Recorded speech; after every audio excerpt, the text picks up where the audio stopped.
Les vraies voix Sud Radio, 17h-20h, Philippe David, Cécile de Ménibus. C'est les vraies voix jusqu'à 19h avec Philippe Bilger, François Pupponi et Frédéric Dabi. Et tout de suite, le coup de projecteur des vraies voix. Les vraies voix Sud Radio, le coup de projecteur des vraies voix.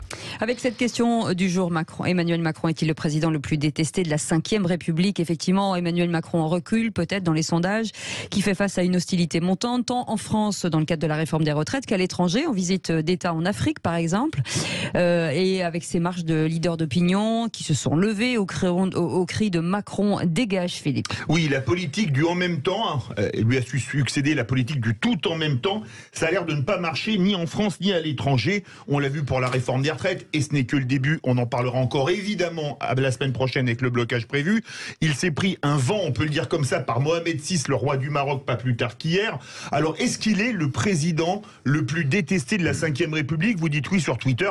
On va creuser ça avec l'homme qui est au sondage, ce que Antoine Dupont est au cadrage débordement au rugby, Frédéric Dabi et notre invité du soir, Cécile, Geneviève Götzinger, ancienne journaliste politique de la presse présidentielle et présidente d'Image avec 2G comme Geneviève Götzinger, agence de communication politique. Bonsoir Geneviève Götzinger. Bonsoir, merci d'être avec nous. Avant de revenir avec vous, Philippe Bilger, cette question, je le redis, volontairement cash, sur la détestation d'Emmanuel Macron. Est-ce qu'on le déteste vraiment? Est-ce que c'est le plus détesté de la 5e République?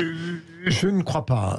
En fait, il me semble qu'il faut distinguer à la fois les politiques qu'il met en œuvre sur le plan national ou le plan international, et il est clair que comme il n'a plus la main, il y a quelque chose qui se produit qui ne lui donne plus le sentiment qu'il avait hier et qu'on pouvait partager, qu'il était à la hauteur de la fonction, aussi bien sur le plan intérieur que sur le plan extérieur. Mais on discute ces politiques. Alors qu'en revanche, il y a en France, et pas seulement depuis les Gilets jaunes, une détestation très particulière de ce président qui relève plus d'une hostilité à l'égard de l'homme Macron, de sa manière de s'inscrire dans l'espace plutôt que du politique Macron. En ce sens-là, l'hostilité qu'il dégage est beaucoup plus forte. Parce que, rappelez-vous, les Gilets jaunes, j'avais l'impression que le couple Macron à l'époque était discuté, contesté, vilipendé, comme pouvaient l'être Louis XVI et Marie-Antoinette. Il y a quelque chose qui dépasse très largement l'hostilité politique. Ça n'est pas Nicolas Sarkozy ni François Hollande. On va demander l'opinion de Frédéric Dabi. Antoine Dupont du sondage. Justement, et j'en appelle aux tweetos qui déjà peuvent préparer leur tweet aigre-doux. Mais non, non. La question c'est est-il le président le plus impopulaire et non pas détesté? Impopulaire, la réponse est non.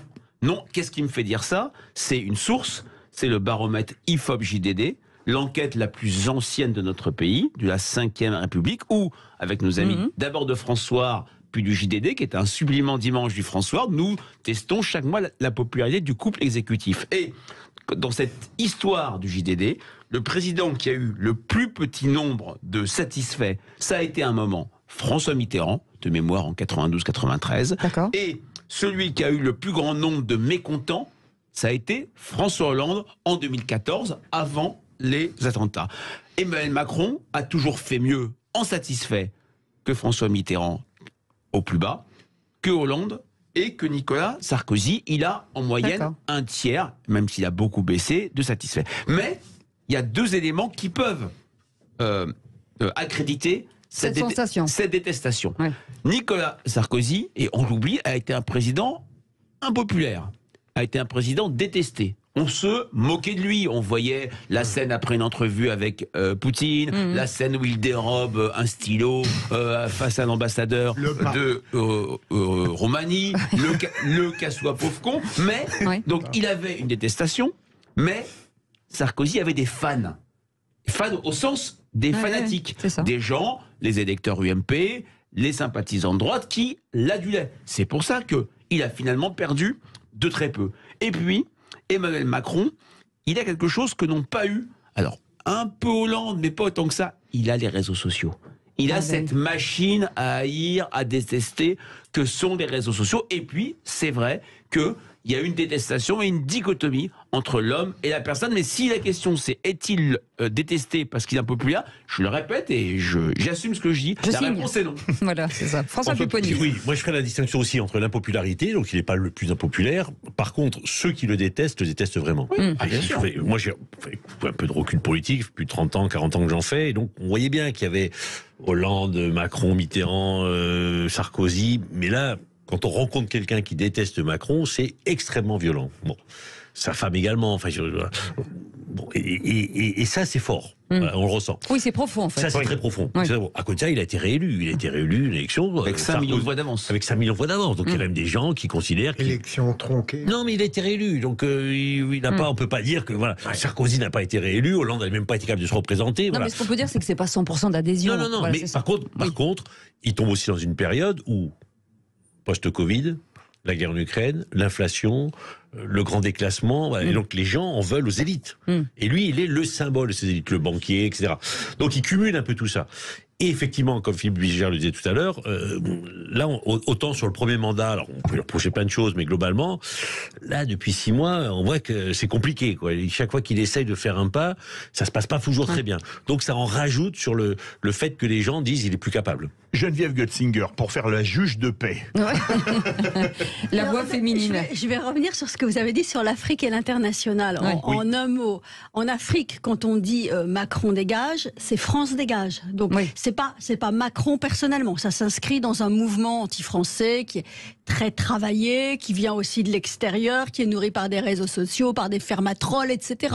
Donc là, c'est pas la personnalité de Macron, c'est la politique étrangère de la France. C'est la ce qu'il politique représente. Exactement, ce qu'il représente en tant que tel.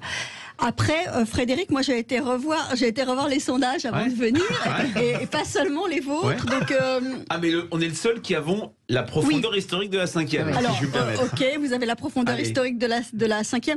Tout sondage confondu, moi j'ai trouvé un Sarkozy à 16% de popularité en 2006. Donc 16%. Macron est quand même très au-dessus aujourd'hui. Mais il n'était pas encore président en 2006. Non, on est d'accord. Non, ça devait être 2009 ou 2010. 2009-2010. Ouais. J'ai trouvé au moment des émeutes en banlieue pour Jacques Chirac, novembre 2005, du 24% de popularité, donc c'est quand même très peu, et du 39% en décembre 95, donc à peu près dans l'étiage de Macron aujourd'hui. Chirac, qu'on considère comme le président le plus populaire de la Ve République, qui est mort populaire, qui est aujourd'hui celui le plus aimé des Français, est passé vraiment par des hauts et des bas. Donc la popularité, ça peut aussi être en dents de scie. Je vous rappelle ce que disait Bernadette en 88, les Français n'aiment pas mon mari. Pourquoi est-ce que les Français n'aiment pas mon mari ? Ce que vous avez dit qui me semble très juste, vous, Frédéric, c'est les réseaux sociaux, effectivement, qui engendrent une accélération du désamour, je crois, qui font que on jette de plus en plus vite ce qu'on a pu aimer, ce qu'on a pu choisir, et qui jouent en accélérateur de désamour. Vraiment très clair. Moi, il m'est arrivé de faire, j'étais président de l'ANRU à l'époque, de faire des déplacements avec François Hollande en banlieue. De rénovation urbaine. En banlieue, après qu'il annonçait qu'il ne serait plus candidat. Il était accueilli chaleureusement dans les quartiers. Il disait mais les gens ils m'aiment bien. Ben, je dis oui. Moi j'étais avec Emmanuel Macron il y a un mois au Congrès des maires, quand il se promène dans les allées, les gens ne l'insultent pas. Les gens sont contents, prennent des selfies, voilà. Donc il faut distinguer les réseaux sociaux, le ressenti, et puis les gens respectent la personne et la fonction. Voilà. Et puis il y a le contact quotidien qui n'est pas le même que ce qu'il y a sur les réseaux sociaux. On est toujours content de croiser le président. Allez-y, Philippe. Pour comparer Geneviève Jacques Chirac avec Emmanuel Macron, est-ce qu'on peut dire sans provocation que la popularité de Jacques Chirac à une certaine époque était directement proportionnelle à son inaction et à son impuissance, ou à ce côté pater familias qui ne faisait plus rien? Alors, est-ce qu'on ne reproche pas précisément à Emmanuel Macron de ne pas se résigner à la passivité? C'est un homme, on peut discuter tout ce qu'on veut de lui, mais il est complètement tendu à l'idée qu'il pourrait être jugé comme un président fainéant. Inactif. Et donc ça crée évidemment de l'hostilité. Je pense qu'il y a une vraie difficulté quand même à réformer dans ce pays, quelle que soit la réforme, et que les Français aiment bien les présidents qui ne bougent pas tellement. Après, je pense que la popularité de Jacques Chirac s'est quand même nourrie du refus de la guerre en Irak, très clairement, pour le deuxième mandat. 2003. c'est nourri aussi de et ça. la protection de Raffarin, qui était le fusil. Voilà, aussi de la proximité avec le monde rural. Il y a un certain nombre de faits quand même qui ont nourri cette popularité. C'est ça. Et une empathie. La traversée du désert avec Balladur. Ouais. Complètement. Voilà, c'est-à-dire qu'il a gagné la sympathie du peuple parce qu'il s'est accroché. Alors, tout le monde aurait pu rejeter l'éponge. On va demander à nos auditeurs 0826 300 300. Karine, vous vouliez réagir? Oui, donc j'étais d'accord avec un de vos chroniqueurs qui disait que dans la détestation, effectivement, ceux qui le détestent vraiment. Oui, François Pupponi. Voilà, c'est Pupponi qui disait ça. Donc oui, effectivement, puisque... Quel regard vous avez sur Emmanuel Macron, vous, Karine? En fait, moi je trouve que c'est pas quelqu'un de foncièrement antipathique, au niveau de l'homme, hein. Mais après bon, c'est vrai qu'il a tenu des promesses, donc on en parlait lors du précédent débat de l'union des gauches et de l'union des partis, hein, donc qui symbolisait un peu la rupture entre la gauche et la droite, hein, donc c'était un peu droite. Voilà, c'est ça. Donc voilà, il était censé normalement rétablir le pouvoir d'achat. On voit que maintenant, d'après l'INSEE et le convertisseur, hein, donc 1 franc de 71 équivaut à 1 euro de 2021. Donc on voit que l'érosion monétaire due à l'inflation n'a fait que il n'a pas réussi à juguler cette inflation. Donc il y a eu aussi la crise des Gilets jaunes. La crise des Gilets jaunes où vraiment on a senti qu'il était très détesté, peut-être pas par une forte majorité, mais en tout cas ceux qui le détestaient vraiment. Et ensuite, ce qui a surplombé tout ça, c'est la crise sanitaire, l'utilisation du 49.3 et puis une intrusion dans la vie des Français. Et effectivement aussi le fait que les Français ne se sentent plus souverains à cause de l'hégémonie européenne et puis Restez avec nous. On va faire réagir Frédéric David. Oui, je voulais réagir sur ce que vous dites et sur ce qu'a dit François tout à l'heure, où il dit Jacques Chirac, il a gagné une sympathie pendant la période, fait Balladur, où les sketchs et guignols, les couteaux dans le dos, ça vous fait de la peine? Non, ça me gratte, et il tourne son dos et on voit tous les couteaux. Nicolas Sarkozy, il a gagné de la sympathie lorsqu'il a été plus bactère, il a été jeté plus bactère après la défaite de 95 de Balladur. François Mitterrand et ses défaites présidentielles. C'est vrai que dans les enquêtes qualitatives, j'avais été frappé, c'est-à-dire qu'on fait s'exprimer spontanément des Français sur Emmanuel Macron. J'ai été frappé il y a quelques années par un verbatim d'un Français qui en plus l'aimait bien, mais il disait « Je pense que les Français n'aime pas le fait qu'il n'ait pas vraiment souffert. Qu'il ait tout réussi du premier coup. Et si je puis dire... C'est un petit côté super pouvoir. Alors que Nicolas Sarkozy, comme dire, on pouvait entre guillemets se moquer de lui quand on n'aimait pas.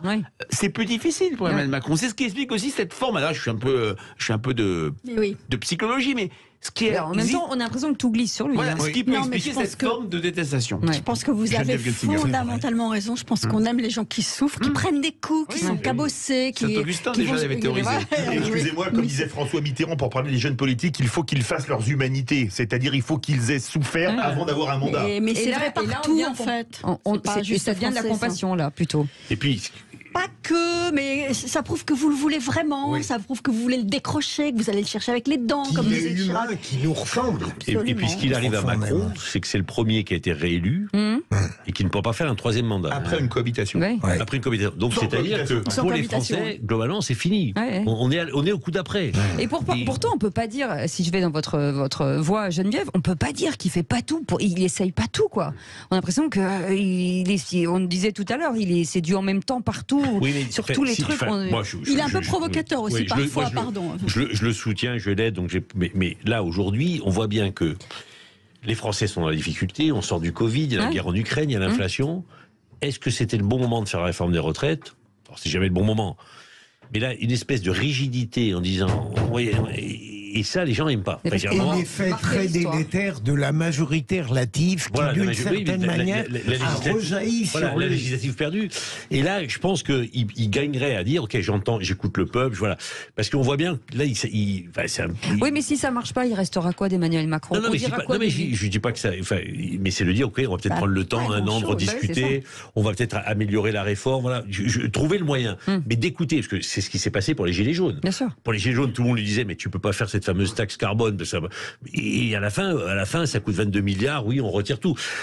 Donc ça, les gens, je pense, le reprochent, c'est de ne pas écouter. Côté, il est assez plastique, parce qu'après les Gilets jaunes, dans les enquêtes, c'est là où il descend au plus bas, autour de 25%, donc au-dessus du François Mitterrand dont vous parliez tout à l'heure, Geneviève. Il a l'idée du grand débat, seul contre tous, et il arrive à renouer un lien. Après, il a le Covid, qu'il a beaucoup. Oui, voilà, bien sûr. Le Covid, il a géré le pays. Il a eu une parenthèse enchantée de ce point de vue-là, une sorte d'immunité. Parenthèse enchantée, le Covid. Frédéric, j'adore politiquement, popularité. Mais c'est vrai que le Covid et puis la guerre en Ukraine aussi, la guerre en Ukraine ont facilité sa réélection. Il était le président protecteur, il a bénéficié à plein de l'effet drapeau, effectivement. Mais quand même une question, vous le disiez, que resterait-il aujourd'hui, après 6 ans de mandat, un mois après, d'Emmanuel Macron?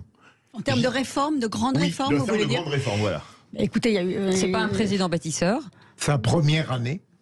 Sa première année, oui, une volonté, une affirmation d'une volonté. Mais de toute façon, il va aller au bout de cette... Il restera le plus jeune président. Il va aller au bout de cette réforme des retraites. Oui. Il va aller au bout, elle va passer cette réforme. Juste un petit mot sur Brigitte Macron, parce on parlait de Carla à l'époque de Nicolas Sarkozy, on lui rendait hommage en disant, voilà, entre guillemets, première dame.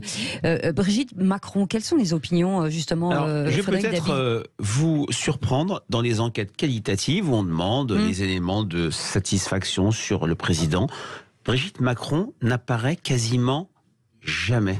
De la même manière que Carla Bruni n'apparaissait pas. Les Français restent un peu éminemment politique. Ils n'élisent pas un ticket ou un couple. C'est Emmanuel Macron. Alors, bien sûr, au moment, et vous en faisiez référence tout à l'heure, Cécile, au moment des Gilets jaunes, il y a eu des choses un petit peu, non, c'est vous, Philippe, sur Marie-Antoinette, etc. Honnêtement, ça ne prend pas. Et on avait fait une enquête pour Paris Match.